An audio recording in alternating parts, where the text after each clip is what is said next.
based on its deliberations, the Islamabad Declaration on Combating Corruption for the Full Realization of All Human Rights and Sustainable Development was adopted. The seminar was part of Pakistan's persistent efforts to strengthen international framework against corruption, recovery of stolen assets, promotion and protection of all human rights, and achievement of inclusive and sustainable development. Foreign Secretary Suhail Mahmood also met with a delegation from European countries that was on a study tour to Pakistan, organized by the International Center for Migration Policy Development, to assess the opportunities for support and cooperation in the realm of migration management. A 25-member delegation of the Armed Forces Command and Staff College of the Kingdom of Saudi Arabia also visited the Ministry of Foreign Affairs on 10th of January. The delegation was briefed on key aspects of Pakistan's foreign policy, including our commitment to forge deeper cooperation with Saudi Arabia. Dr. Sania Nishtar, Special Assistant to the Prime Minister on Poverty Alleviation and Social Protection, and the Foreign Secretary briefed the heads of diplomatic missions in Islamabad on 10th January on the declaration on establishing a global social protection knowledge platform.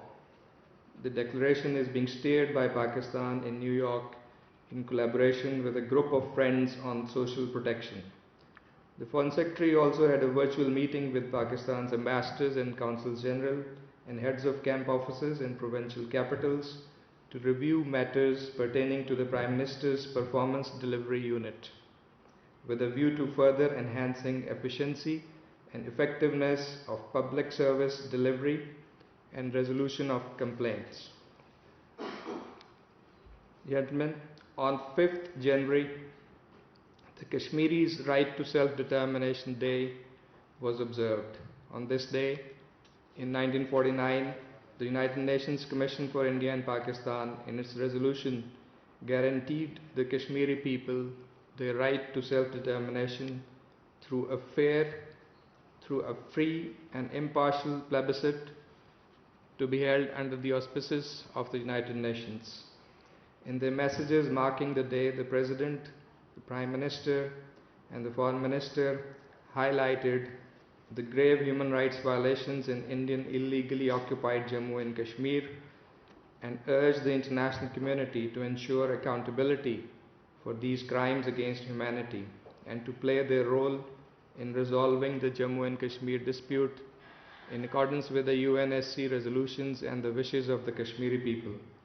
Pakistan reaffirmed its steadfast support for the Kashmiris till the realization of their inalienable right to self-determination. It is reprehensible that Indian occupation forces are continuing with their killing spree in Indian illegally occupied Jammu and Kashmir. Since the start of this year, at least 15 Kashmiris have fallen victim to extrajudicial killings in fake encounters and so-called cordon and search operations. At least 210 Kashmiris were martyred in 2021. India is also shamelessly targeting journalists and human rights defenders, as you are well aware.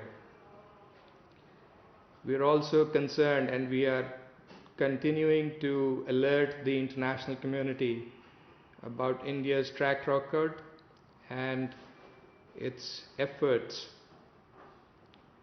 and the real possibility that India might stage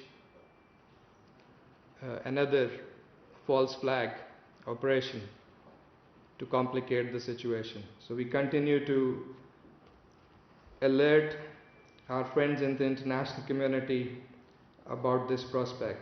Pakistan calls on the international community to take immediate notice of the Indian state terrorism in IIOJK and hold India accountable for the egregious violations of human rights and international humanitarian law in IIOJK. India must allow unhindered access to international human rights and humanitarian organizations and UN special mandate holders to conduct independent investigations about the situation in IIOJK.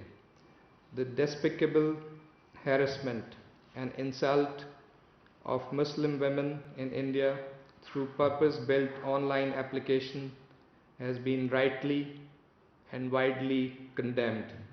This obnoxious and repugnant act is the newest low in the violent streak of hate attacks and targeting of minorities with impunity overseen by the BJP RSS extremist dispensation, under which space for minorities is continuously shrinking in India.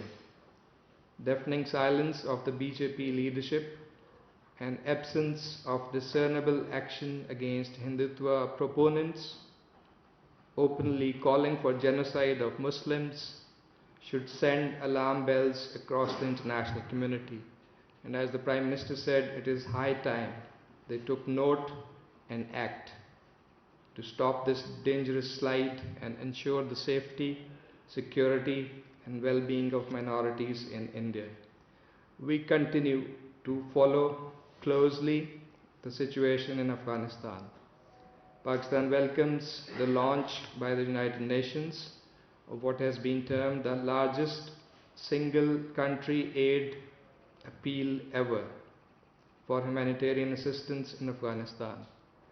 This comes on the heels of the OIC extraordinary ministerial session in Islamabad last month, focusing on the humanitarian crisis in Afghanistan.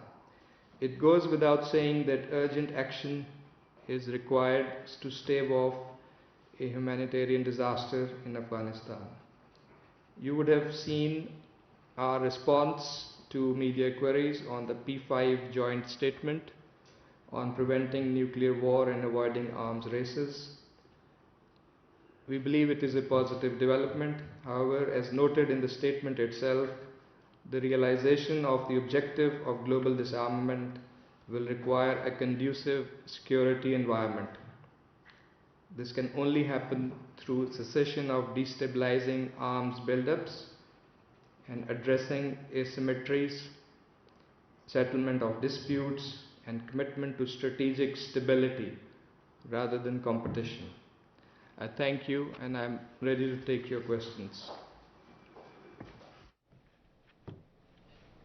नाज़रीन, तर्जुमान दफ्तर ख़ारजा आसिम इफ्तिखार की हफ्तावार press briefing आप मुलाहिज़ा कर रहे थे। उन्होंने कहा कि जनवरी 3 को वज़ीर-ए-आज़म ने पाक चाइना बिजनेस इन्वेस्टमेंट फोरम को लॉन्च किया। उन्होंने कहा कि 5 जनवरी को गल्फ़ को ऑपरेशनल काउंसिल के सेक्रेटरी जनरल ने पाकिस्तान का दौरा किया, जबकि दौरे से पाकिस्तान और GCC ममालिक के दरमियान ताउन बढ़ाने का मौका मिला।